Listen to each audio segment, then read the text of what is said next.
Okay, welcome everybody. This is Mark Fenner again, president of Rise Performance Group. And I just want to start by thanking you for attending our webinar today, Leading a High-Performing Team. And before I jump into it, let me just start with a little bit of housekeeping.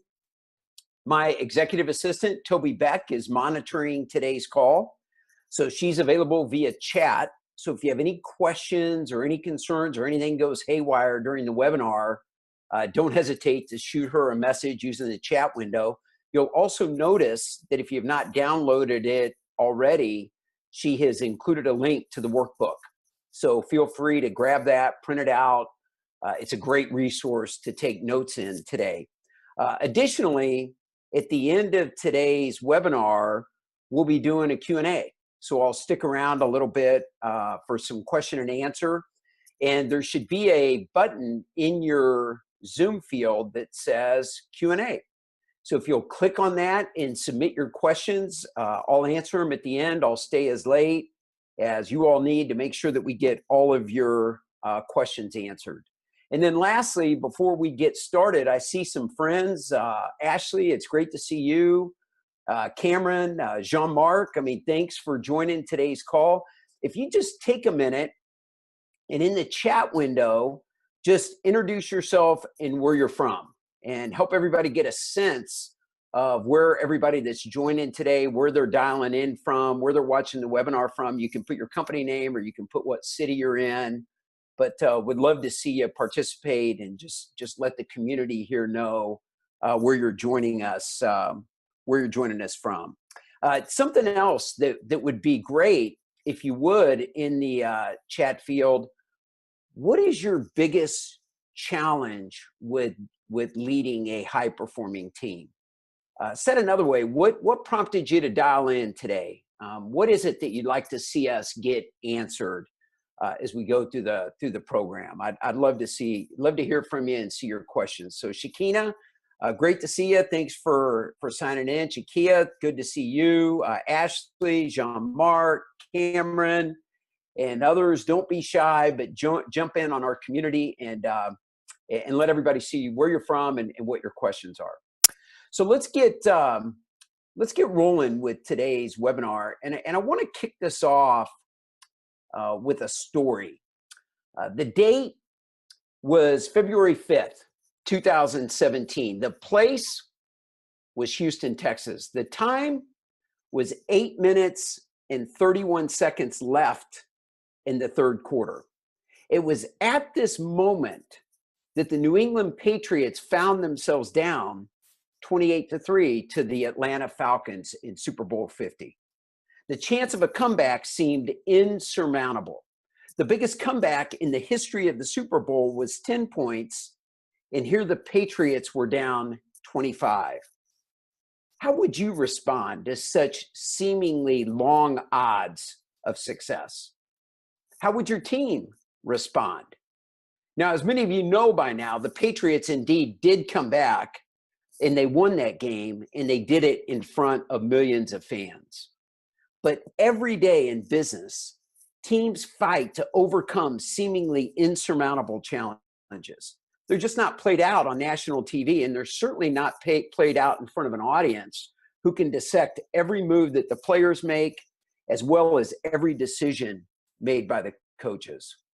Well, welcome to Leading a High-Performing Team. My name again is Mark Fenner, and over the next 50 minutes, you're going to learn principles and strategies that will put you in position to overcome insurmountable odds and claim victory. Now, I know that what many of you are thinking right now. You're saying, yeah, but Mark, what about this year? The Patriots didn't win the Super Bowl this year, did they? And you know what? You're absolutely correct.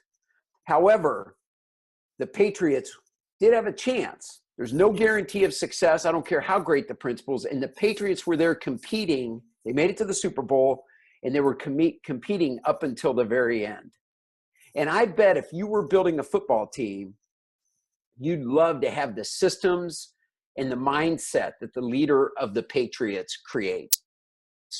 In this program that we're going to go through today, will teach you the systems and the mindset that work in business.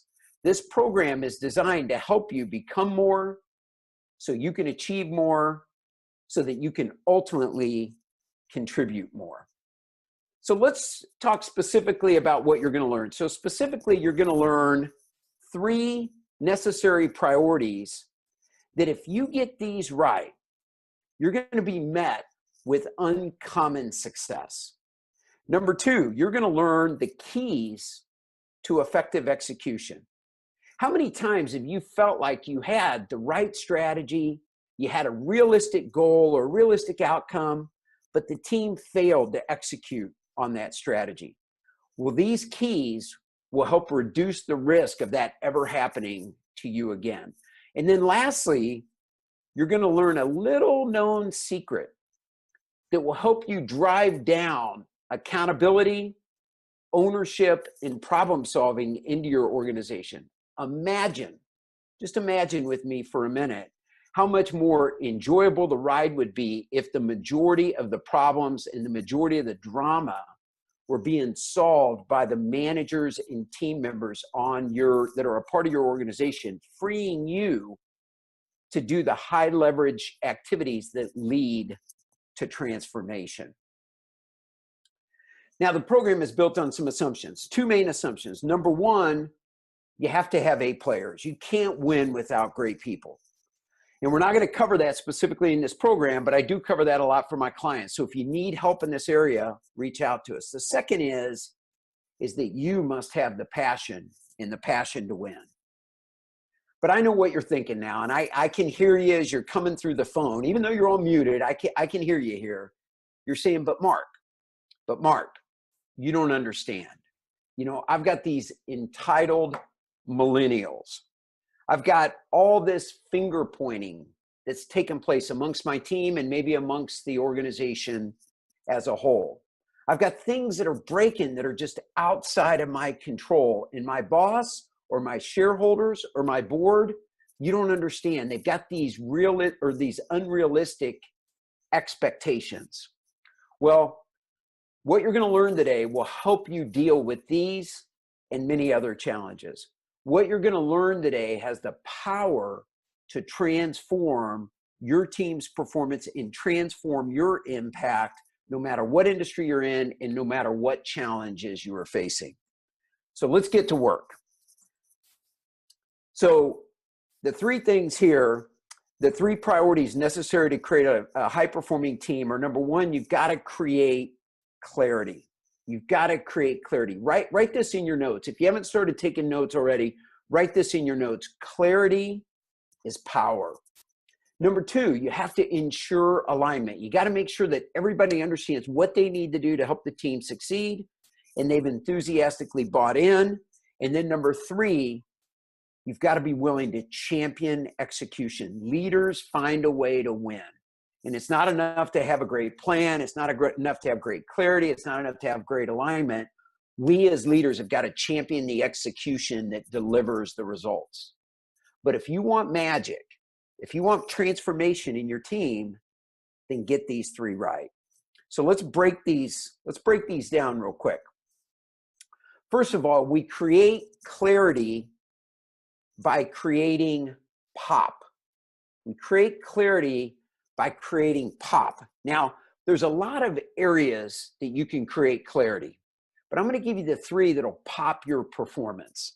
Number 1 is purpose. So the P stands for purpose. The O stands for outcome, and the last P stands for priorities. That's what makes up pop. So let's talk about purpose. So if you haven't heard of him yet, Simon Sinek is making a fortune re-educating people on the importance of purpose. He's got a book called Start With Why. He's got a TED Talk that's one of the top 5 most popular that's ever been done, that's called How Great Leaders Inspire Action. But good companies and good leaders got this before he started his program, before Simon Sinek started his program. And I had a client, Shauna, one of my clients, we were doing a program, And we had all the leaders that were in the room, and I was sharing this idea of purpose with the team. And one of the leaders, her name was Shauna, she said, but Mark, all we do is treasury. And she no more than said that when Valerie, who ran operations, is like, Shauna, are you kidding me? She said, if it weren't for what you do in treasury, we wouldn't be able to deliver. Our clients, they were in the payroll business, our clients' paychecks would not clear. And she no more than said that when Joel, who was in charge of sales, said, Shauna, do you realize that in every presentation we make, we talk about the amount of money that your department manages, and we talk about the accuracy with which you do it. In that moment, what they deliver? They delivered the sense of purpose behind what her department did. Now, great companies have got this for years. If you look at Chick-fil-A, the iconic Chick-fil-A, right? The chicken restaurant that's closed on Sundays. Chick-fil-A generates 3 times the amount of revenue per store as Kentucky Fried Chicken. Chick-fil-A does 3.1 million on average per store per year, where the average Kentucky Fried Chicken does only 960,000. How do they do it? Well, they have great employees that provide great customer service. But who are their employees?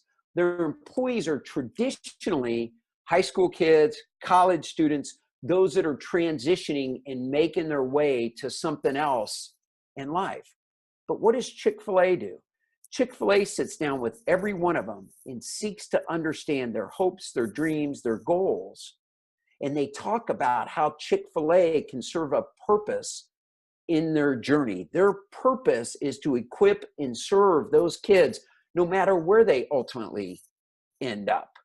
And big companies are grasping this idea from Chick-fil-A. In fact, Deloitte Consulting, they used to be wrought with horrendous turnover because business school graduates would come in and go to work for them, but then they were looking for what's the next step in my career.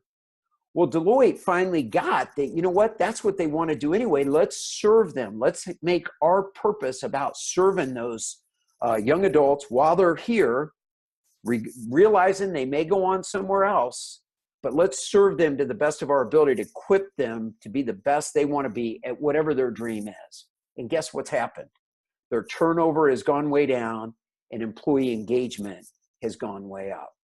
So how do you find your team's purpose? Well, I'm glad you asked, because I've included in your notes a 5 why exercise. I love this exercise. I love to do it with my clients because it helps them to identify their why or their key purpose. So you'll see at the top, it says, start with what you do today, and then answer the question, why is that important? And then ask the question, why does this matter? And keep asking it until you get to the true purpose, which typically takes, you guessed it, about 5 whys. So for Shauna, it went something like this. What do you do today? Well, we manage treasury. Well, why is that important? Well, so our clients' payroll will clear. Well, why does that matter? Well, so they can pay their employees. Well, why is that important? Well, because if we handle it, then they can focus on the things that only they can do that are strategic. We started to get to something here.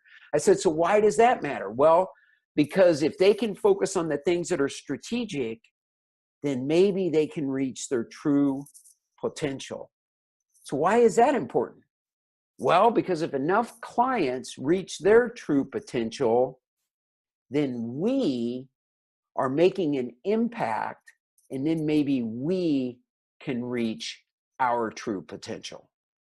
So think of the difference in attitude that could make amongst a leader. Think of the difference in attitude that could make amongst a teammate if they go from thinking we just do our job to we are truly making an impact. We are truly putting ourselves in a position to do something special. We are truly having an opportunity to reach our true potential.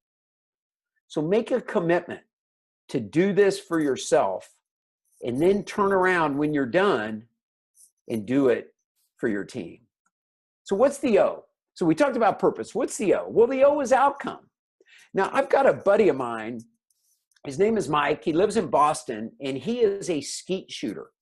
And you know what? He's pretty good. He does it in the summers, almost every weekend. He goes to a competition, and he wins the majority of those that he competes in. Now, I shot a little skeet in college. I was never any good. I certainly never competed. But I told him a while back, I said, you know what, Mike? I think I could beat you at skeet shooting. And he goes, Mark, in all due respect, I don't think so. And I said, well, what if you did this? What if you came down to Dallas and we went out on the range and I took a blindfold and I blindfolded you and I spun you around a few times and then I started shooting skeet up in the air. How many do you think you could hit? And he looked at me, he goes, Mark, he goes, that's ridiculous. He said, how could I hit a goal or hit a target that I can't even see? And I said, you know, Mike, you know what's even more ridiculous than that is how many business leaders that I work with that are trying to hit goals or trying to hit outcomes that they cannot see. See, you cannot hit a goal you cannot see, and you cannot see a goal you do not have. And if you follow football, you know the Patriots are famous for sticking around at the very end and finding a way to win. And in football, you win when you have more points than the other team. Now, I know most of you know that, but most of us get caught up on what are my priorities? Well, we want to score 38 points. We want to hold our opponents to 21. We want to do well on special teams. And if we do that, we win the game. No, you win the game if you score more points than the other team. Those other things are priorities or small goals to get us to the big goal. But in sports, there is so much clarity around exactly what does it take to win. Let me give you an example. I've got a client that's in the healthcare. They're in the insurance business. And this particular leader manages a book of business. And I said, Scott, you know, what's your goal for the coming year? And he said, Mark, I'm excited. I think I've got a great set of goals.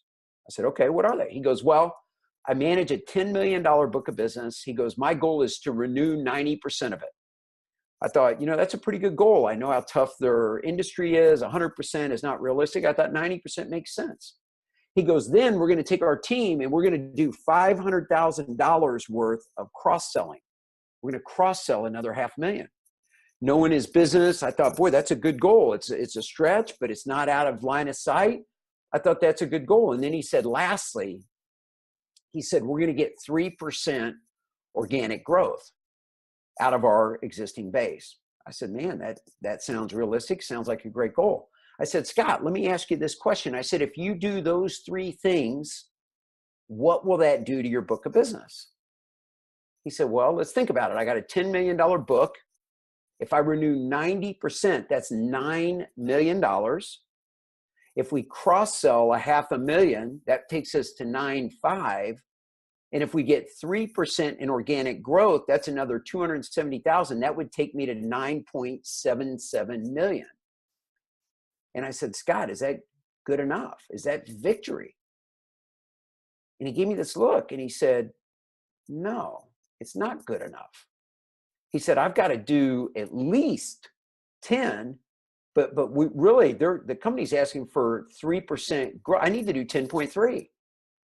So we sat down and we took the three levers, which became his three priorities, and worked on those. We picked up another little bit in retention. We picked up a little bit more in cross sales. There wasn't much we could do with the organic number, but we worked to get him to the 10.3 number that he needed to go into the year. See, what happens in most organizations is we look at goals. We have a bunch of goals, and it's okay, but there's more clarity if we have a goal. So work as hard as you can to come up with a goal and take those small goals that you were talking about before and lever those. See if those don't make sense to use as your priorities, right? So what are the priorities or the small goals that we need to execute on to deliver the big goal? So the great thing with priorities is they create clarity, right? They give us a sense of certainty. So sometimes a bold goal will excite, but when we start thinking about, well, how are we going to get there? It can create uncertainty. But if you can bring your priorities or your small goals into focus, they create clarity. They create certainty. They give the team confidence. You know what? We can deliver on this thing. And they improve decision making. So when you come to a fork in the road, I know which way to go. Now, I can hear you thinking right now. You're thinking, man, I've got a long list of these priorities. I've got a long list of these small goals. We need to limit the small goals. The great Jim Collins said, if you have more than 3 priorities, then you probably have none. Now, if you've ever been to a circus, unfortunately, the circuses no longer exist, but back in the day, you probably saw a lion trainer go into the ring, and that lion trainer probably took a stool. And if you're like me, you're probably thinking to yourself, what good is that stool? I mean, that lion could just reach around that stool and take that trainer out, and maybe, like I'm depicting in this picture, have a nice little lunch. But the stool works. And if you pay close attention, what you'll notice is those stools always have 4 legs. They have 4 legs. And you might think, so what does that matter, Mark? Why is that important? Here's why it matters. When that lion tries to focus on those legs, it's trying to look at all 4 of those different legs. And in that moment, it weakens the lion. It robs the lion of some of his or her power.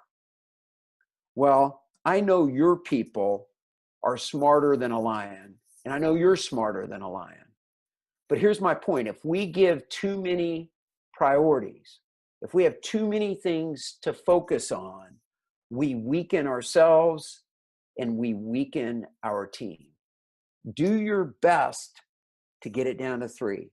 If you must go to 4, that's okay. 5, man, you're pushing it.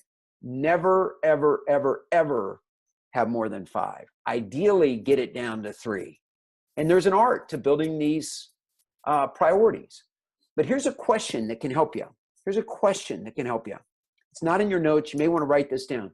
But what are the 3 things that we need to leverage, fix, or execute on that'll ensure we hit our goal? So what are your priorities? What are your priorities? So write down in your notes. If you got something that's right on your mind, write them down. And remember, now there's a lot of ways to create clarity. You're thinking, well, Mark, you haven't gotten into strategy and you haven't gotten into target market, all these other things that we need to create clarity around. And you're right. You're right. I haven't. But the 3 I mentioned will give you some pop. They'll make major progress in your ability to lead a high-performing team. So let's talk now about alignment. Okay, so how do we ensure alignment? Well, there's 2 fundamental areas when you think of alignment that I'm going to encourage you to think about. Number 1 is, does everybody on the team know their role? Do they know what they need to do, what they need to execute on, what they're accountable for to help the team achieve its ultimate goal? And then number 2 is, everyone on the team enthusiastically bought in? Are they all behind you, the plan, the strategy? Are they bought in? Well, let me give you some tools that are in your notebook that'll help you a little bit here. So one is this accountability system that our clients all go through. And what we ask our clients to do is, on the left side, take and list out all the roles in their team. Now, if you manage a single team, if they're all salespeople, you may not have that much differentiation. But if you start to get into bigger teams with more complexity, there's probably certain things. Like in a sales team, there may be somebody responsible for prospecting, for finding new opportunities.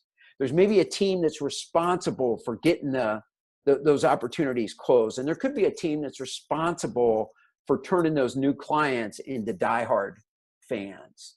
So think about, what are the different functional areas that are a part of my team.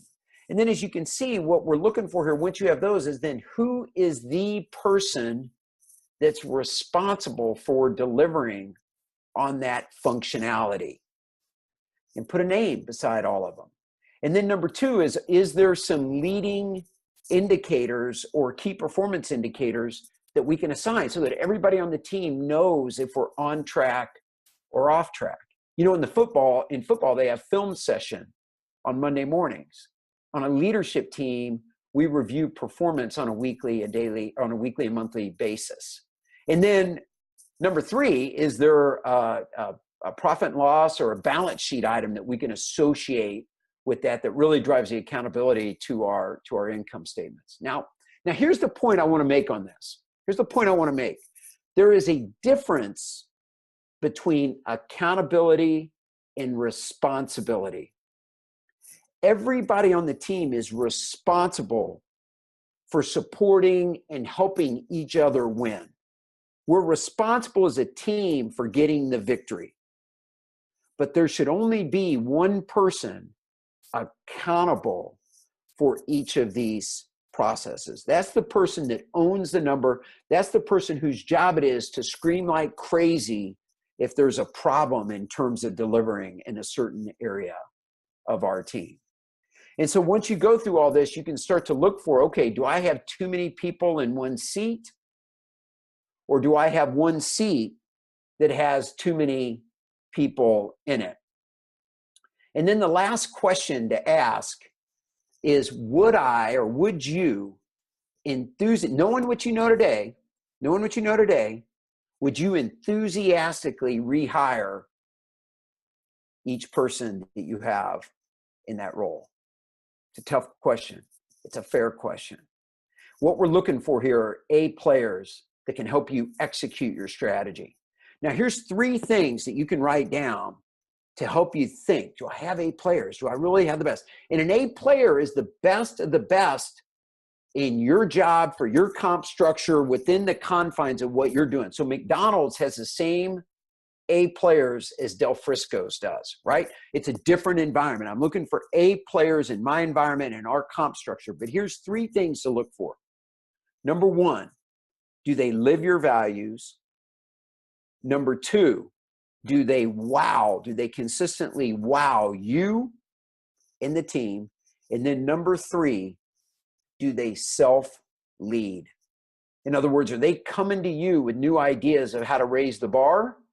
Or are you kind of always having to push them and then push them and push them? Or they're coming to you and saying, what next, boss? Now what?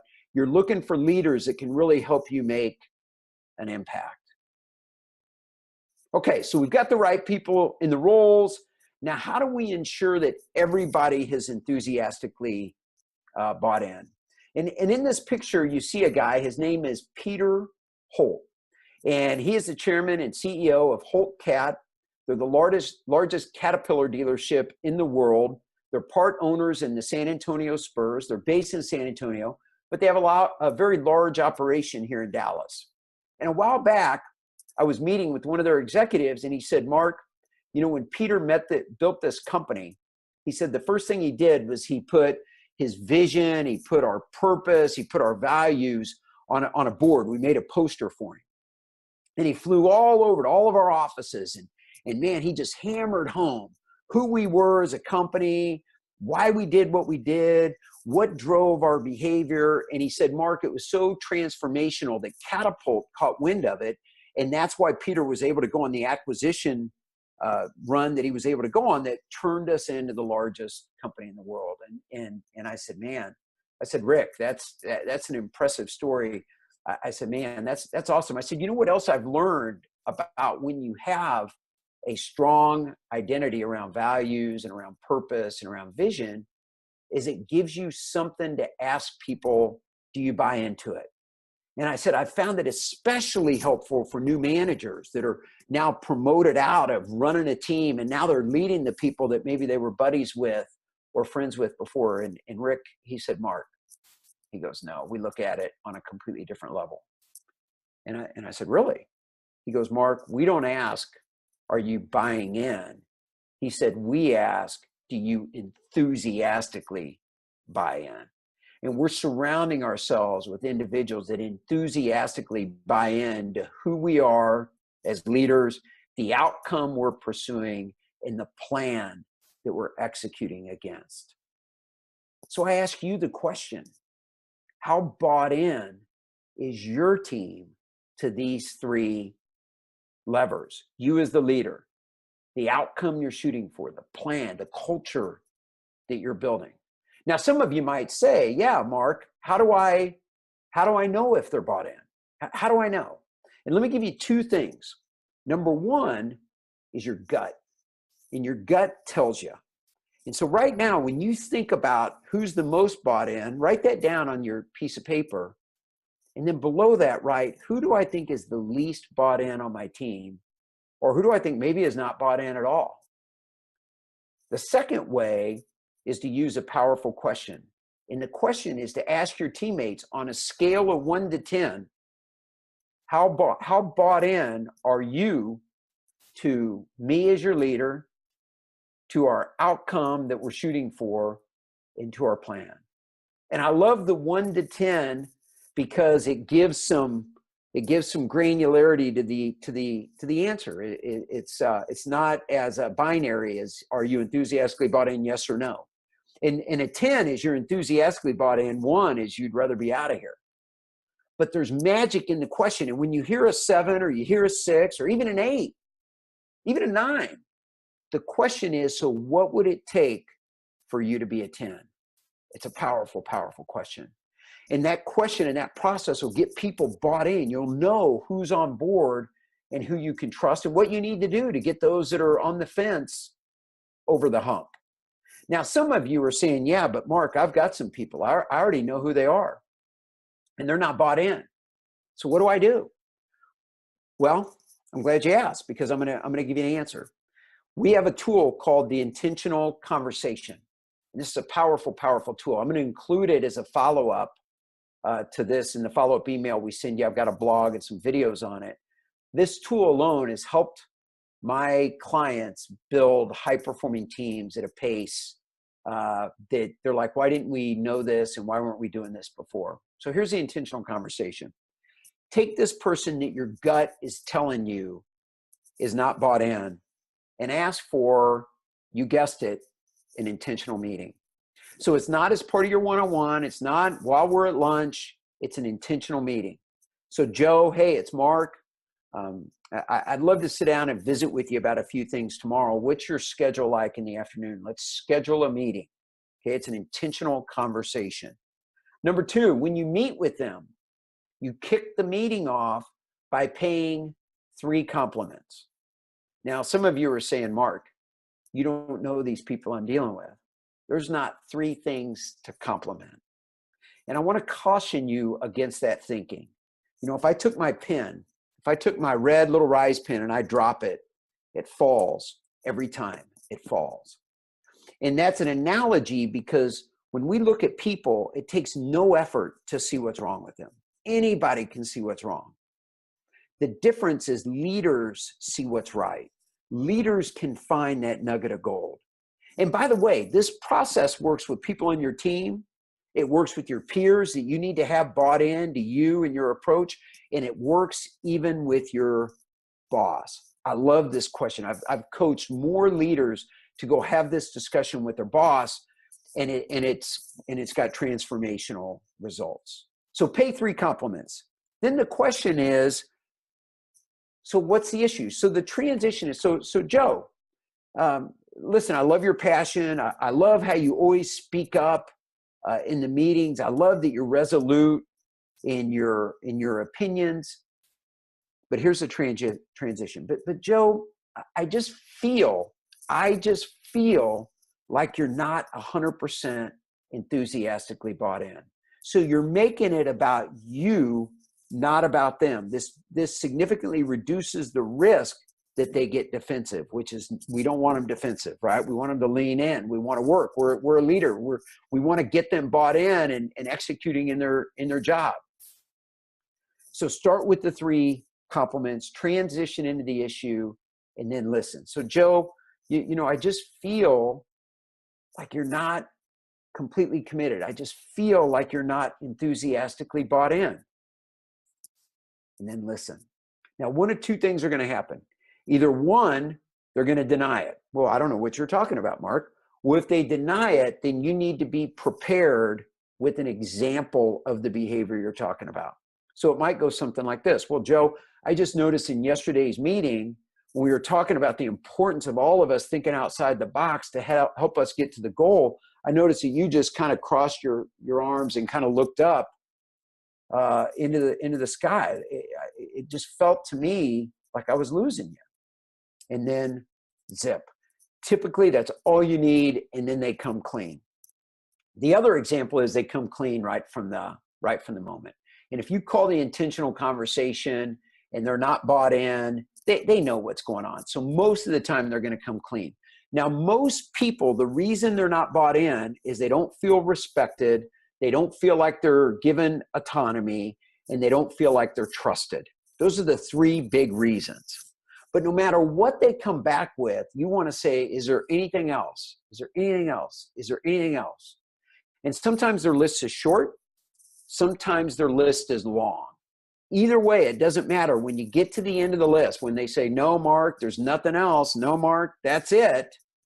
Then here's the magical question. Summarize what they said and then ask this question. What do I need to do? What do I need to do to get you enthusiastically bought into what we're doing? No matter how long the list, summarize it, demonstrate you've heard, and then ask the question and then close. Well, Mark, I just feel like I need to be heard more. I feel like I need to be valued more. I'd like my opinions listened to a little bit more. Okay, so what do I need to do to make that happen? Well, it would help if in the meetings when I make an idea, if you show sincere interest in it. Okay, so if I do that, then can I count on you to be enthusiastically bought in? Yes, that's what you're looking for. Now, some of you got to negotiate a little bit sometimes. Sometimes it's not as easy as my little role play right here, but that's why you're leaders. That's why you were promoted and why you're in the job you're in. Now, one more thing on this topic is your culture. Think of what happens when somebody has a problem with somebody. So something doesn't get delivered, the handoff's rocky, something's not right. Do they go to the person or do they go to the person's boss? Think about what you see happening most common. And if they go to the person's boss, and you may be the boss, so they may be bringing it to you, is that the best use of your time? And does that build a culture of teamwork and trust and joint accountability and commitment towards our goal? No, it doesn't. I had a prospective client the other day told me it creates the Bermuda Triangle in our organization. It takes ideas into the abyss. So what you want to do is you want to teach your team this power of the intentional conversation. Get them having these discussions themselves so that these ideas aren't hitting your radar. You're driving that accountability. You're driving decision-making, problem-solving down in your organization. So who do you need to have an intentional conversation with? You know who that person is. Your gut is probably right. Write it down in your notebook and commit at the end of this workshop to get that scheduled and go have that intentional conversation. If you want to call me beforehand, I'm happy to help you, but it has the power to transform your relationships and the influence in your team. Okay, so we talked about alignment. We talked about ensuring everybody knows their role. We talked about the importance of everybody enthusiastically buying in, and we gave you a strategy if you don't have everybody bought in, how to get them bought in. Let's talk about championing execution. This is the last of the big three priorities. And remember, leaders find a way to win. So how do we champion execution? Well, number one, we create momentum. Number two, we control focus. And number three, we build a cadence. So let's unpack these a little bit. Number one, momentum. Momentum is magic.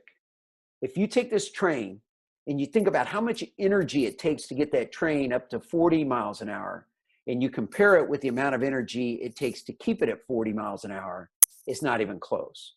But here's the power. If that train is stopped on the tracks, I can probably take a little 1x2 and put it, chalk it underneath its wheels, and that thing's stuck. It probably can't even get over a little 1x2. But if I get that train up to 40 miles an hour, I could erect a concrete wall and boom, that train would probably plow right through that wall. That big wall wouldn't even stop that train. So what does that mean? That means when you lack momentum, even little itty bitty small problems can stop you and stop your team. But when you've got momentum, even big problems don't faze you. So the question is, how do we create momentum? Glad you asked. The first thing we need to do is we need to connect. The second thing we need to do is we need to find.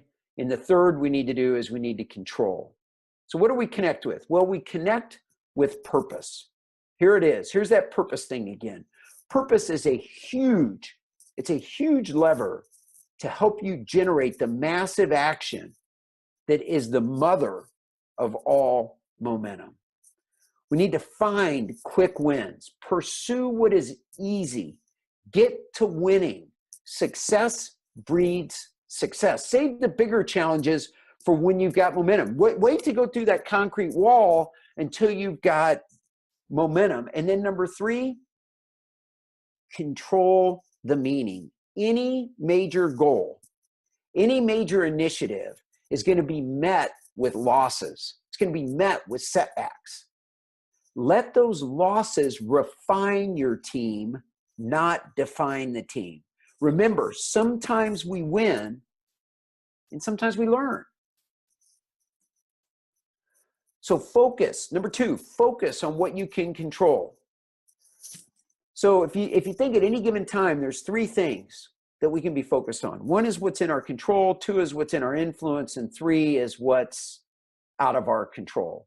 The challenge is, if you go back to my gravity analogy, gravity forces people to most commonly focus on what's out of their control. That's where most people want to focus. Our job as leaders is to bring them back to what's in their control. So I build sales teams. So salespeople, what's in our control? Well, number 1, the number of meetings you hold, the number of new people you meet. Number 2, the quality of your ability to present your message. And number 3, the quality of the prospects that you choose to call on. What's in your influence, whether or not you get the business. What's out of our control, what our competitors do, what's going on in the economy, what management decisions and things the company can do. But here's what I have found. I have found that if you will work hard to focus on what's in your influence, that ring grows. And as that ring grows, focus on what's in your control. As that grows, what's in your influence grows, and what's out of your control becomes very small. And this point was made to me by a friend of mine. His company makes deli sandwiches for 7-Eleven. And he said, Mark, when we first started, he said, we would be impacted by the weather. If it was a cold day in Dallas, guess what? We didn't sell too many deli sandwiches. But what we learned was we could learn to anticipate the weather. We created a feed that would bring the weather feed into our production facility, and we would anticipate what the weather was going to do, and we would shift our product mix. And so what I have found is that as what you focus on grows and your influence grows, you learn to anticipate the things that are out of your control. Write this in your notes. Anticipation is power. If we can learn to anticipate, and that happens when we stay disciplined on what's in our control and let what's in our influence happen, and we don't get distracted. In fact, the art is in focusing on what we can control, trusting what is in our influence, and avoiding being distracted by what is out of your control.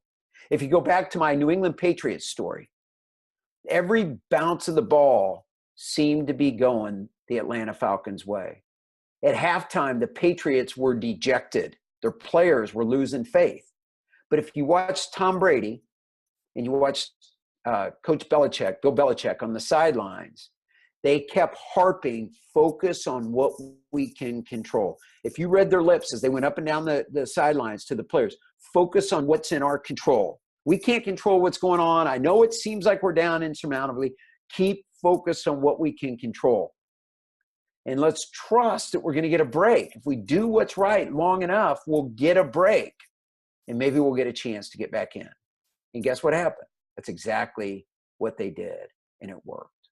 Let's talk about cadence, meeting cadence.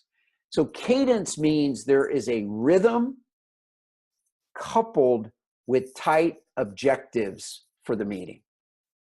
So a cadence that works. If you want to transform execution, if you really want to move the needle, put a cadence in place of daily huddle, weekly tactical, monthly or quarterly strategic. So it goes something like daily, daily, daily, daily, weekly, weekly, weekly, weekly, monthly, monthly, monthly, quarterly. Now let's talk about what we do in these meetings. Before I lose you, hang with me here. Hang with me. Hang with me. You're thinking, how do I do more meetings, Mark? I'm already slammed. How do I fit this in? Hang with me for a minute. The daily huddle is a 10-minute stand-up meeting. 10-minute stand-up. Don't even sit down for this meeting. But it should be about a critical number. If you lead a big team and you've got a war room, it'd be ideal to go into the war room with all your numbers on the wall. But it could be about a critical number. Or it can be about what's up and where you stuck. But it moves quickly, right? 10 minutes, in and out. Put an egg timer, 10 minutes, in and out. The weekly is a tactical. And I would design this based on the needs of your team. But a good place to start is to have your team come to that tactical and present. The team presents. If you look on my slide, 80% of the time you as the leader are listening, 20% of the time you're talking. That means your team's doing the bulk of the talking. So what do they talk about? Well, in the weekly tactical, we're going around, what are your top 3 accomplishments from the last week?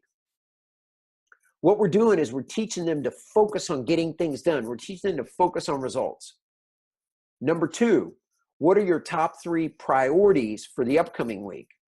What we're teaching them to do is to prioritize. We're teaching them to anticipate. Remember I told you, anticipation is power. If you tell them, hey, we're going into spring, in spring, our business, or hey, we're coming up on the end of the quarter. If you've got to tell them that, then they're not thinking for you. You do not have A players. So you can listen and you can say, are they talking about the fact it's the end of the quarter? Are they talking about the fact that we're going into spring and the impact that has on our business? And if you don't hear what you think you should be hearing, then you can coach, and you can coach where there's been some space created and everybody's listening. And it makes your coaching more effective. Number 3, the third powerful question is, what, if anything, could get in the way of you delivering on your priorities? And what you're teaching them here is anticipation. You're teaching them intuition.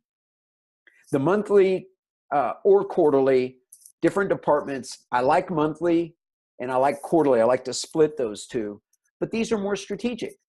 So this is, let's take a step back, let's reflect, and let's say, how did I do against my plan? What are the lessons that I've learned? And what's my commitment for the next period? And if we have time, let's pick one strategic issue that everybody comes to the meeting prepared to help us solve to move the organization forward. The problem in most weekly meetings is that's where we get off track. Somebody brings something up and we waste the meeting talking about things that people aren't prepared for, and so it can become drama. This structure will save you time. It will create clarity. It will create culture. It drives focus. It helps you keep the main thing, and it improves communication. But most importantly, pay attention to me here, is it can create a culture of high performance. Now, Google, I'm going to send you a link to this in the follow-up email, but Google did a survey of teams. It was back in 2011 when they published their findings. But they found certain teams perform better than others, no matter what the project. And it caused them to think, what's the difference? And here's what they found. They found that the teams that performed the best created something that they called psychological safety. Psychological safety. You think, Mark, what the heck does that mean? Well, what that means is that the team members feel safe taking risk in expressing ideas and feelings. And the way they said the primary strategy to make that happen is conversational turn taking. They said as long as everyone on the team got a near equal chance to talk, the team did well. But if only one person or a small percentage of the team dominated the conversation, the collective intelligence of the team declined. And I can validate this research because I've seen it play out so much with my clients. They'll say, but Mark, if I ask everybody to speak in my meeting, it's going to be a pretty short meeting because nobody speaks up now when I say who's got questions. And you know why they're not speaking up? They don't have that psychological safety. They're not sure they're going to be judged. What if they say something stupid? All these fears are going through their minds. Those fears weaken your team. As you get more and more comfortable with this format, pretty soon you're getting all kinds of vigorous debate that's taking place amongst your team members. They're solving problems. They're coming together. This alone can make a huge impact on the performance of your team. And the other thing is, as a leader, if you don't do this kind of meeting, because some people say, well, Mark, I cover this in my one-on-one. Here's what you're missing if you do this in your one-on-ones. And one-on-ones are important. You should be meeting with each team member at least twice a month. But here's what you give up. You give up peer pressure.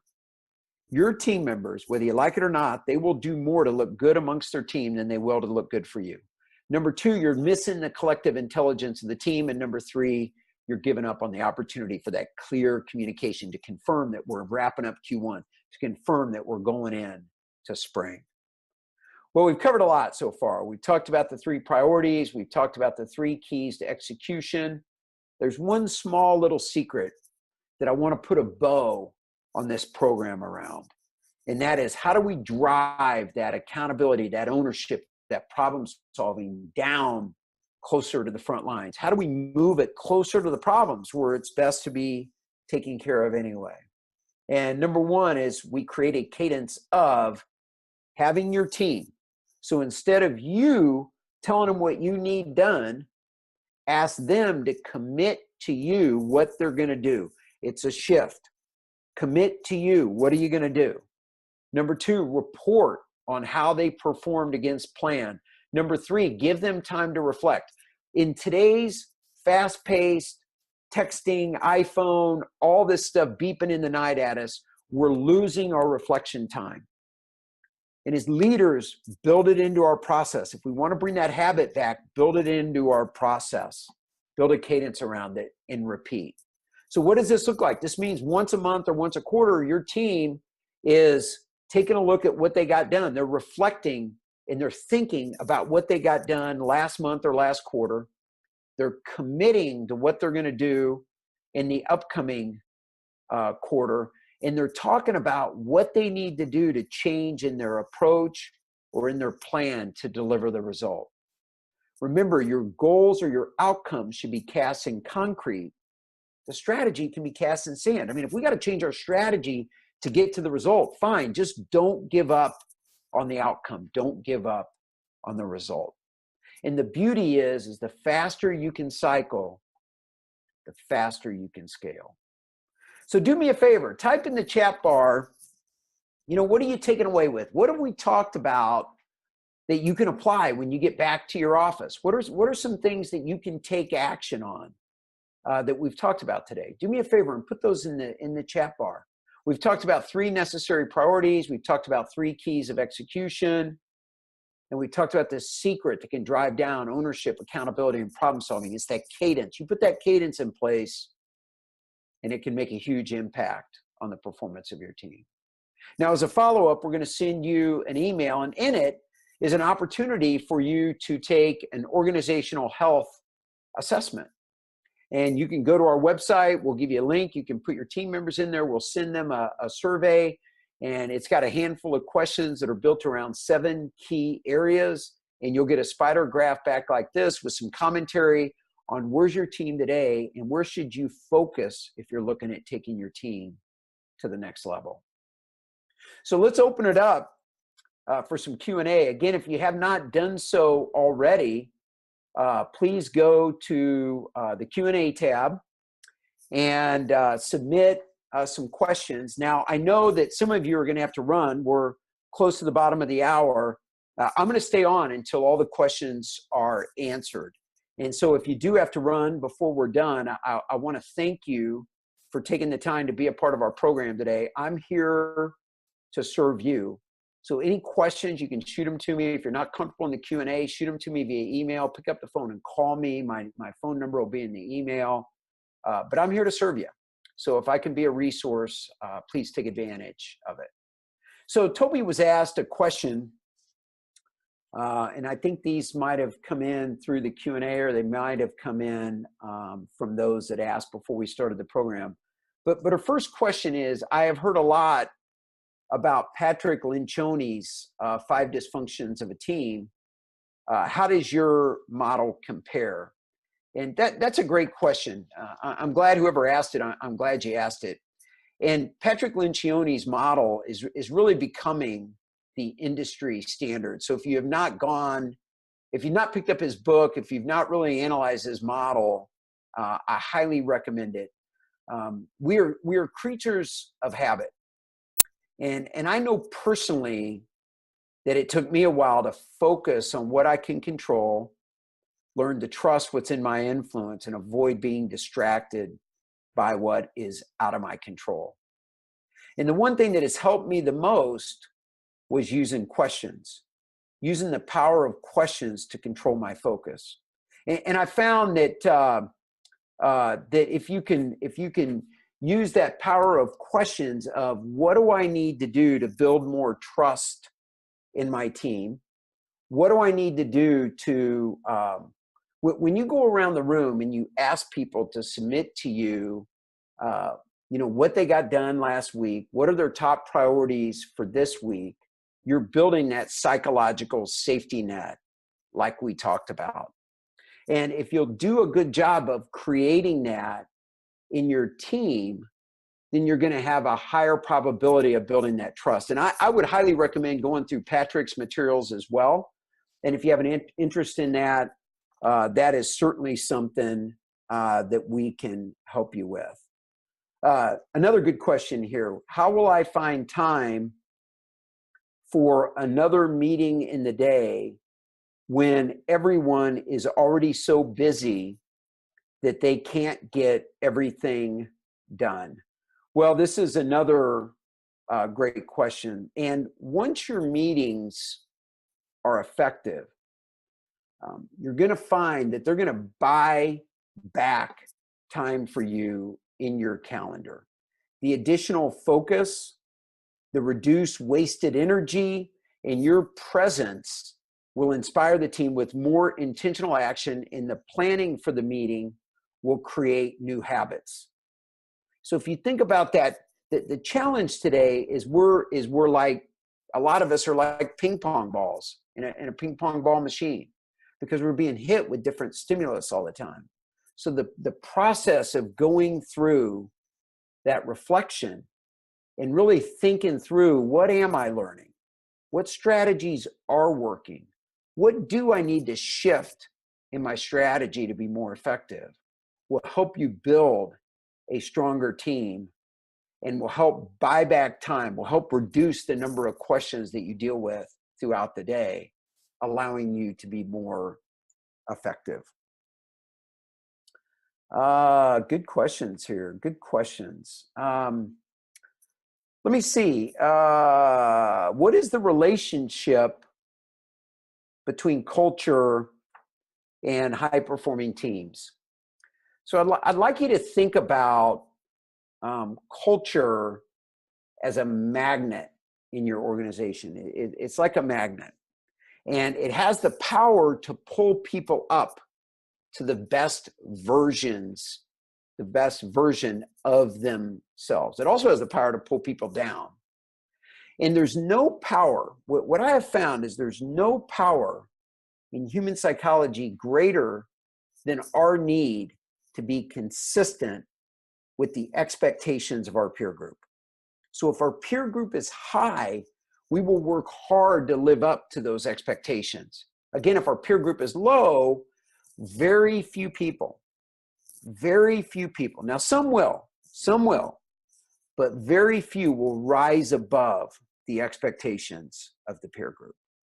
So our challenge is to create culture. It really all revolves around culture. The meeting format, if you'll work to implement that meeting format, if you'll get clarity around the outcomes, if you'll ensure you have team members that are bought in, and when people aren't bought in, don't tolerate that. If you've got people that aren't bought in, you need to get them to a different job or to a different company, because they will serve as rotten apples that'll pull your culture down. But if you'll do the pruning and the development that's necessary, and you'll put a cadence in and how you run things, you're going to watch your culture shift. And you're going to watch performance in your team rise. And what you're going to find then is that you can do more of the things that only you can and should do. Work strategically on the strategy. Coach and develop your people. Inspire them to reach for greater heights. So great question. The culture question is fantastic. Here's a question: how to embark a team that does not directly report to you and fears the change and potentially added work at the beginning if they embark on an initiative. Boy, I should always assume somebody in the audience is going to ask me a tough question. So a couple things that I would recommend. People will support that which they help to create. People will support. They're going to be more likely to support that which they help create. So how can you make the vision about them? So a strategy that I've used with many of my clients that has been very effective is we'll start off with an exercise of why must we change and what are the barriers to us changing.